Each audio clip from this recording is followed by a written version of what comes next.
Well, good morning and welcome to Grumlaw. We really are so glad that all of you decided to join us here today. Whether this is your 57th time at Grumlaw or your first time, honestly, just thank you for making Grumlaw Online a priority. As I have continued to say over these last couple of weeks in particular, for those of you who are joining us online, I want to continue to invite you, challenge you to join us in person, hopefully in the not-so-distant future. And this is all about not us wanting something from you, but us wanting something for you. Here's the truth. No matter how introverted you may be, every single one of us need community. We need people around us. And in particular, if you're moving towards Jesus, which my guess is that you are by virtue of the fact that you're watching this, we need to be in community with other people who are also taking those steps towards Jesus. Jesus himself was actually the one who set this whole thing in motion that we call the local church thousands of years ago. That the local church is the hope of the world. It's plan A, and there is no plan B. And honestly, for you to continue to deny gathering with other followers of Jesus, honestly, that is denying one of the central tenets of what it even means to follow Jesus. And the reality is that for most of you watching right now, not all of you, there certainly are exceptions, but for most of you watching right now, it's time to come back. That perfect moment that you've been waiting for, it's never going to arrive. You're just going to eventually have to get to this point where you take a hard look at your life and you say, enough is enough. I'm breaking this habit and I'm getting back into this weekly rhythm of gathering with other followers of Jesus. Honestly, as your pastor, I worry about the toll that this is taking on so many people. The toll that this is taking on your spiritual health, on your soul, on your children's spiritual health. So again, this is not about us wanting something from you. It's about us wanting something for you, and we certainly hope to see you in person here in the not-so-distant future. As we kick off here and head into this final part of the series, At the Core, I have a bit of a random question for all of us. Can you all remember the first time that you went to a place like Mongolian barbecue or a hibachi grill, or for those of you that live right here in Livingston and Genesee counties, that the first time you went to Black Rock? I remember it was about 2 or 3 years ago.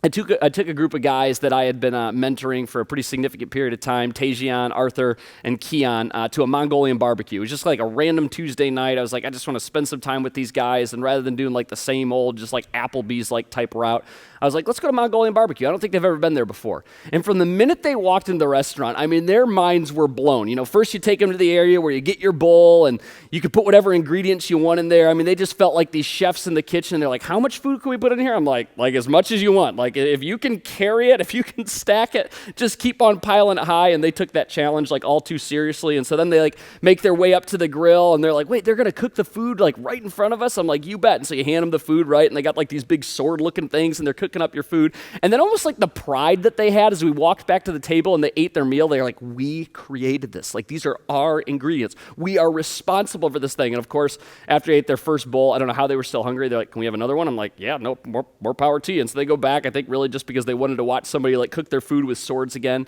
Obviously, this wasn't their first time eating. It wasn't even their first time going out to eat. But those experiences at those types of restaurants are so unique that they leave this impression on you. You're not just paying for food, but you're paying for an experience. Yes, they're restaurants, but to just label them as a restaurant, it sort of falls short. These restaurants have taken a creative approach to food that leaves people thinking about their meal long after they have taken their last bite. Well, why am I sharing this with you? For some of you, even distracting you by all you're now thinking about is food and what you're going to eat as soon as the service gets over. Even though I personally am not crazy about a restaurant like Black Rock. For those of you who aren't familiar with Black Rock, it's basically this concept where they bring a steak to you on this really hot stone, and you kind of cook your steak right in front of you. Every single bite is as hot as the last bite. Personally, I'm not a big fan of it. Really smoky environment, and I go out to eat for somebody else to cook my food. That's not really my thing. But anyway, I admire and I appreciate the fact that whoever started that restaurant, they didn't just take the routine, the typical, the mundane approach to going out to eat. I appreciate the creativity that goes into an establishment like Black Rock. At least they're trying something new. Hold on to that thought, and I promise we're going to come back to it here in just a second. Today, we're wrapping up this series that we've been in now for about a month. Today is part 5 of 5, again, titled At the Core. And what we've been doing is we've been taking a look at the values and the convictions that really drive us as a church. We're talking about who we are at the core. What is it that sets us apart? What is it that makes us unique? What drives us? And so to this point in the series, we've talked about first, give it up. What it means to truly live a generous life in every area, with our time, with our talents, and also with our treasure. In part 2, we talked about what it looks like to make it better. That in every situation that we enter into, we have an opportunity to leave it better than we found it. In part 3, we talked about what it looks like to assume the best. That unfortunately, we live in a culture and a society that is pretty quick to jump to the negative rather than the positive. But we, as followers of Jesus in particular, we are called to, rather than filling the gap with suspicion, let's fill the gap with trust. And that is precisely, obviously, what Jesus did for every single one of us when he gave his life for our sin. And then last week, we talked about what it means to always be teachable. That in every situation, we're confident that there's actually something to learn if we would just lay down our pride, put on a little bit of humility, and be teachable. And we kind of challenge you with this question, okay, like what life-changing moment is waiting for me? What life-changing moment is waiting for you on the other side of that pride and being teachable? By the way, if you've missed any of the messages here in this series, I'd really encourage you to go to grumlaw.com/messages and catch yourself up there, or you can find us under Grumlaw Church wherever you grab your podcasts. If you're watching and you call this place your church home, you owe it to yourself to make sure that you understand what we value around here. If you're new and maybe you're even debating, is this a place I'm going to keep showing up to? You owe it to yourself to understand who we are at the core. So make sure, again, I think this is really important, you go back and you catch yourself up. But today, as we wrap this whole series up, we're going to be touching on our final value that we have titled Celebrate Creativity. Every single person that is watching right now, you bring something unique to the table. It's part of the reason that I so desperately want you to start joining us in person. God has uniquely gifted you, and we are certain that your gifts, that your abilities can and frankly need to be used in the local church in order to lead other people towards Jesus. Now, we as a church, we specifically define this value right here as the following. We have an exceedingly creative God who created us to be in community. When we celebrate the creativity of others, we're willing to push forward the ideas that are best for the greater whole rather than what we see as the best for ourselves. So let's go back to my favorite restaurant, Black Rock.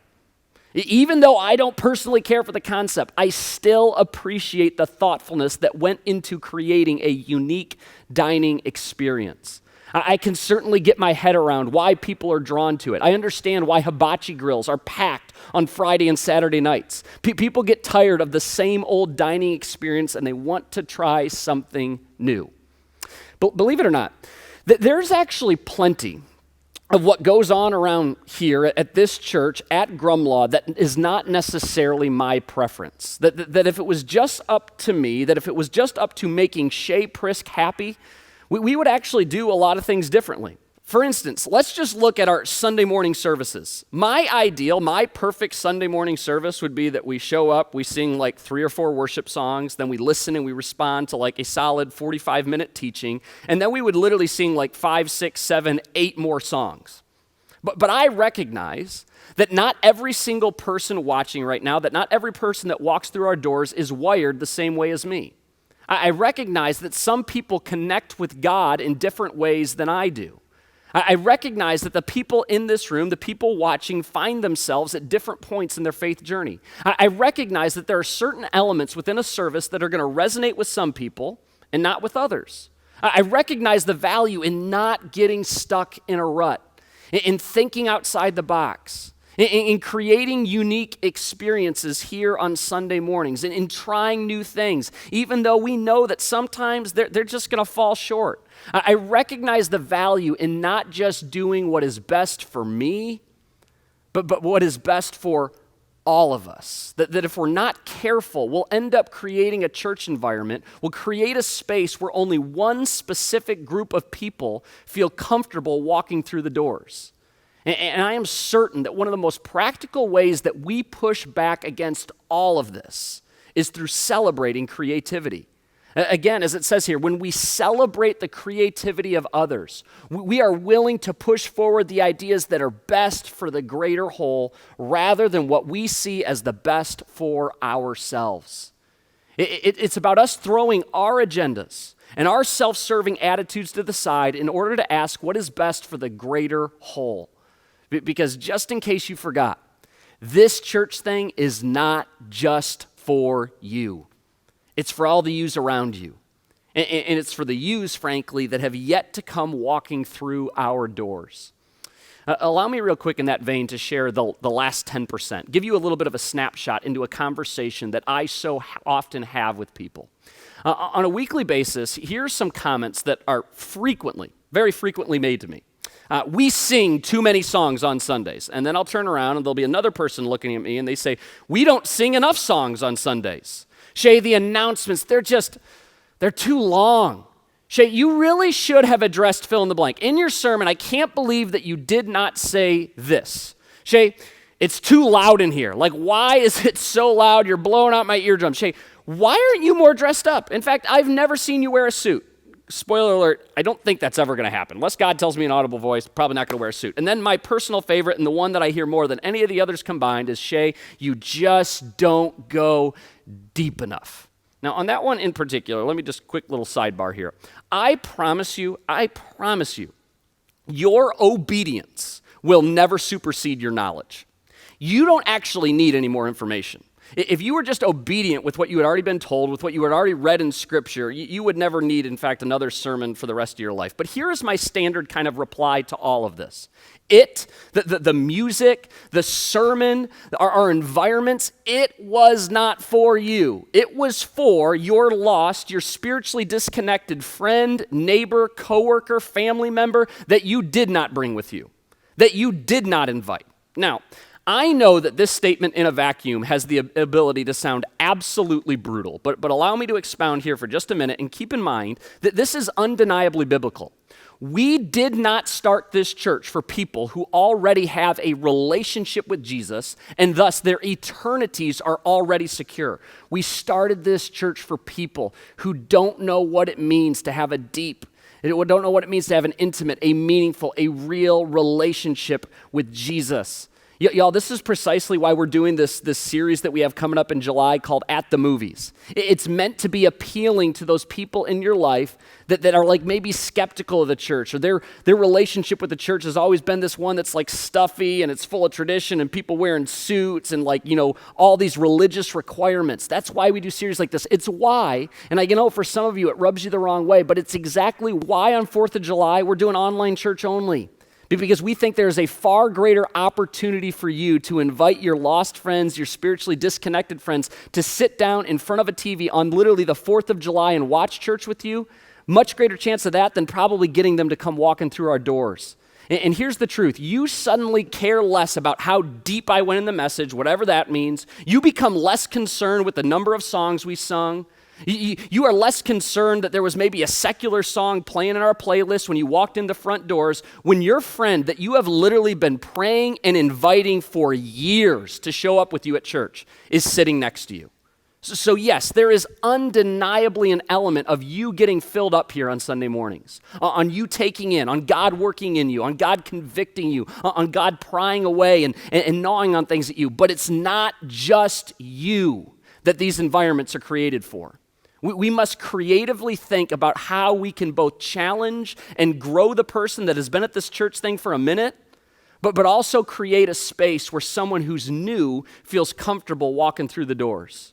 So that's why we will do everything we can to keep ourselves from getting stuck in a rut, why we'll always dream, while we'll always try to think outside the box, while we'll always ask ourselves tough questions, why we will always celebrate creativity. Now, following kind of lockstep with the pattern that we've been following throughout this series, we didn't exactly invent this line of thinking. In fact, we just stole this right from God himself. We have robbed this idea directly from God Almighty, from our Creator, who, as his very name would suggest, has always been in the business of creating and celebrating creativity. Now, if we go back to the very beginning of this book we call the Bible, literally all the way back to the beginning. In the book of Genesis, it's the very first book in this greater book that we call the Bible. And part of the thing that Genesis does for us is it documents the creation of the world. And in the very first verse of the very first book of the Bible, so very first words out of this book that we call the Bible, it says this: in the beginning, God created. So we don't even make it 1, 2, 3, 4, 5 words without creation and creativity being born. In the beginning, God created the heavens and the earth. Now, some of you who are watching right now, you might very well be very skeptical of the account of creation as we find here in the book of Genesis. And please make no mistake about it, the aim of this message this morning is not to try and convince you that this account of creation is the right account. It's rather to point to what we as Christians believe, and more importantly, to show you how deeply this whole celebrating creativity thing, how deep that runs. So the Creator, he goes on to create night and day and subsequently the sun and the moon and the galaxies in our solar system. He creates the sky, the earth, the oceans, plant, fruit, and all other vegetation. But by the way, we're all pretty impressed when, for instance, a new iPhone comes out, right? And some of the new features. One of the things I've kind of blown away by is just the quality of pictures that the newest iPhone takes. I mean, it's as good as these really, really expensive cameras. And we get impressed with new technology that is released by companies like Apple, like Amazon. But seriously, is there any feature that's on your phone that is as impressive as literally just a little tiny seed that was created by God?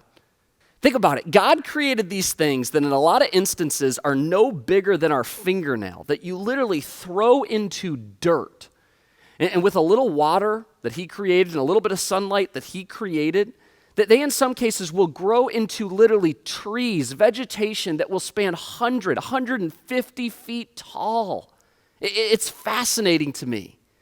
And so God then, he goes on to create insects and sea life and animals. And then for his grand finale, he creates, us. That the Creator creates you and I. He creates human beings. In verse 27, we're told, so God created human beings in his own image. In the image of God, he created them. Male and female, he created them. A couple quick observations here. First, it's like the author is going out of his way to just keep repeating the word create, right? I mean, it's almost strange how many times he gets that in there.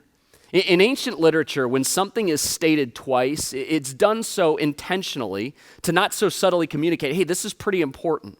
However, when something is repeated 3 times, like we see right here, it's the writer's way of saying, do not miss this. Circle it, underline it, do whatever you have to do, but this is so important.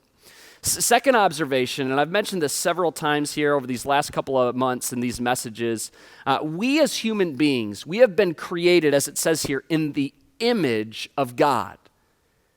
God makes such a stark differentiation between human beings, you and I, and all other creation because we have been literally created in his image. Human beings reflect God Almighty. We reflect and we bear the image of our Creator.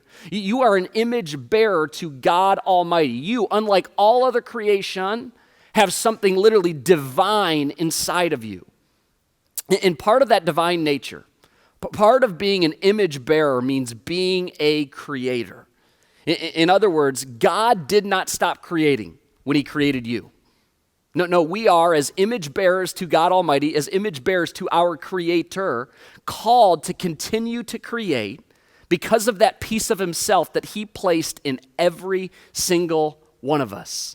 We have been created to create.